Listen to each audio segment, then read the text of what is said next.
Hello YouTube, this is Western Kansas Prepper, and I'm making a video here on the new TV show Doomsday Preppers. I've watched a couple other people's videos and just have my own thoughts to add here. I thought it was a fun show, you know. Could it be better, or, you know, it's a little cheesy with the whole 100% and all that kind of stuff, or you're 70% and all this. Yeah, it's a little cheesy. But still, I think there was good stuff that was in there that we can all learn, things to do and also things not to do, which are pretty clear from some of the people that we saw. What I'm going to do is I'm going to actually make a ranking of all the preppers. There were 8 of them, and I'm going to go in order of who I think is the least to the most prepared.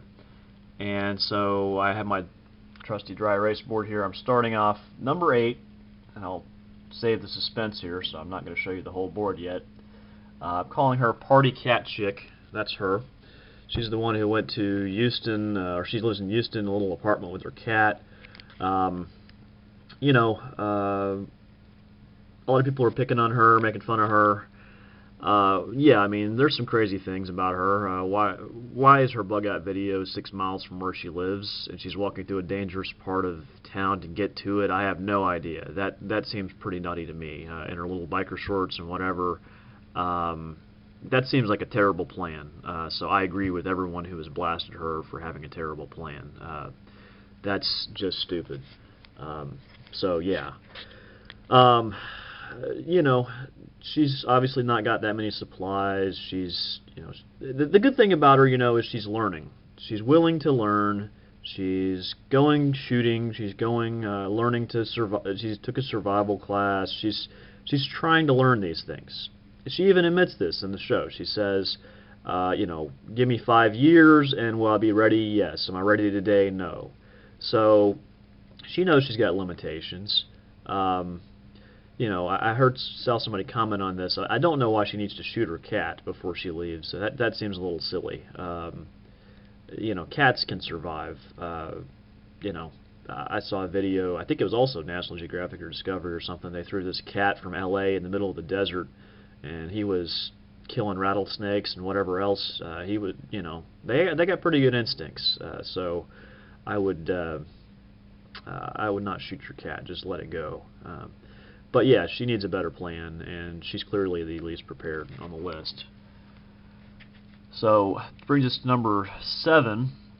I call him the solo botanist guy. This is a solo botanist.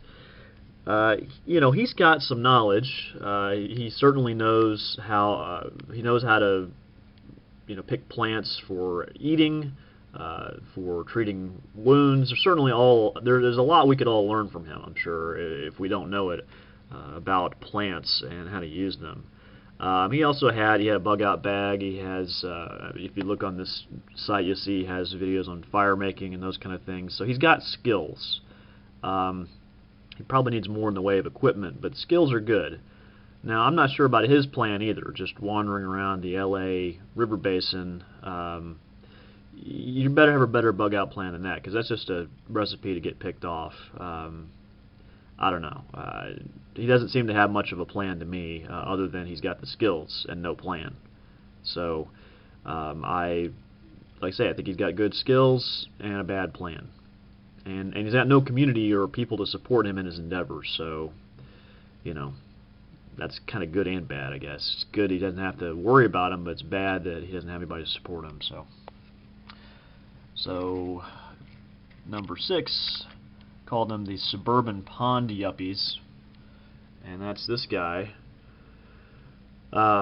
He and his wife, they have the little pond that they converted into a sustainable agriculture type of, or water culture, I guess, aquaculture event, and they have the duckweed that feeds the chickens, that feeds the fish, all this kind of stuff. I mean, it's a nice setup. I mean, very sustainable. I think it's very impressive, you know, when you look at it, and you know how you might be able to do something similar on your own property if you had the time and the room. And you know, these Nat Geo shows, they didn't show us everything. They don't have time to tell us about everything they've done to prep, because you know, you can see in the picture behind him, he's got a lot of canned goods and other preps besides his aquaculture pond. But Nat Geo just focused on the aquaculture pond, so I don't know what else he's, you know, about. One thing he was not about was, you know, we didn't hear anything about his, you know, defensive capabilities, those kind of things. So I don't know if he's going to be able to protect that pond. The other thing, you know, is there a bug out plan? I mean, what happens if other people want to, you know, if the location's no longer any good, you know, radiation, what have you, need to get out of there, what's the bug out plan? So for those reasons, I rank him at 6.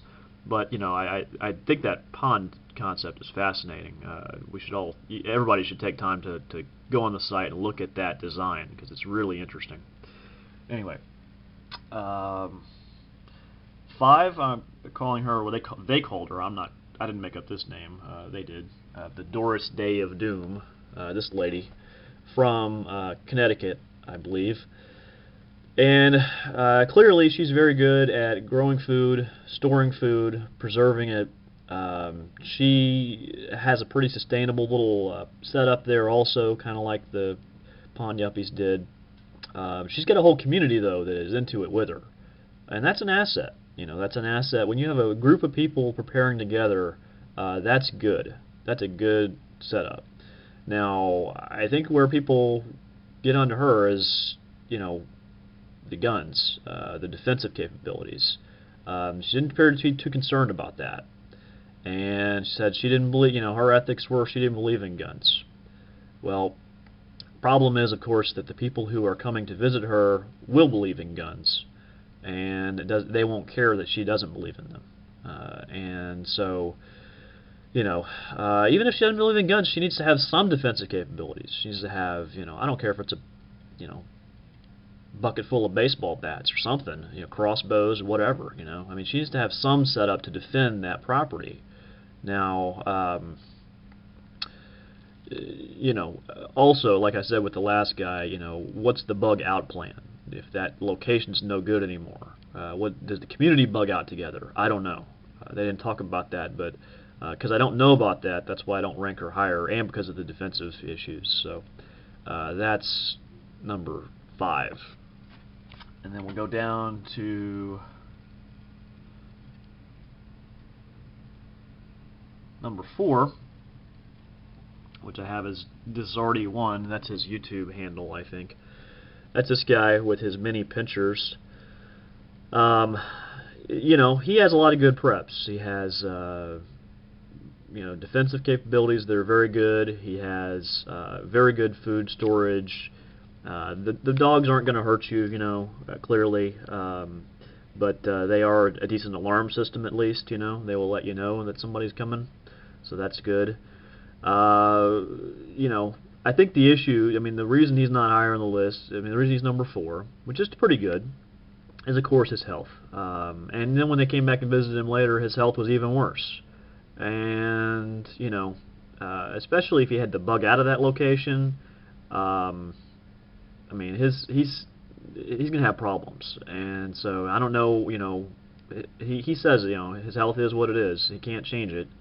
You know, I mean, he's tried. I don't know, but if he can change it, he needs to. But that is his main weakness, of course. But very good information with the radio setup, the Faraday cages, all those kind of things. That's good. Number 3. I call her the chunky lady and hubby. That's this lady. She, you know, clearly has very good food storage. She's very good at that. She's learning how to defend herself. She's actually teaching, you know, shooting courses, so she's fairly far along on that. You know, she probably, like Desarty, she could probably be in a little better shape, maybe. I don't know, again, what their bug out plan is. They seem to really have a bug in plan. I don't know what they would do if that location was no longer suitable. So I don't know what that plan is. But you know, that's kind of where I put her. So I think that's number 3 for me. going down the list to number 2, I call him the Patriarch and Kids. That's this guy, with all of his sons and daughters and sons-in-law and daughters-in-law who are all part of this project. They all have different tasks. They all have different abilities. They focus on defense. They focus on, making energy. They focus on tool making. They focus on food preparation. I mean, they have a good setup. And again, they didn't talk about their bug out plan, but I'm pretty confident with their set of skills they can adapt to that situation pretty well. So I think that's I think he's got a good setup and a good plan. So he's my number 2. Brings me to number 1, who I'll call the shipping container forest dwellers. That is these people. And that is something. I mean, that their setup. I don't know how much better you can do than their setup. Excuse me, I'm gonna just get to a picture of that. But I mean, this is kind of a bad picture, but that's about as good as I could find off the site. I mean, they got 4 shipping container walls that are isolated. They have visibility for miles around. That's a pretty strong position to hold. And not only did they have that strong position, they had a bug out plan that they were practicing. They had lots of food stores. They had military people as part of their compound who were trained, who were ready to go. They had renewable energy attached to their project. They seem pretty ready to me. That's I don't know if I want to place exactly like that, but that's pretty well prepared. So I'm going to give them some credit that I think that they of all the preppers on the first 2 episodes, I think they're the most ready for whatever comes their way. They seem like they are dedicated to this proposition. So that's my pick that's my list for the least to most prepared, in my view. What's your view? What do you think this list is stupid? Do you think some people are better or worse? Do you think have people too high, too low? You don't like the shipping container people at number 1? You think Party Cat Chick is better than that? I don't know. I kind of doubt she's going to get much love, but people may disagree with my number 1 pick. So, let me know your thoughts, and look forward to your comments, and thanks for watching the channel again. This is Western Kansas Preppers signing off.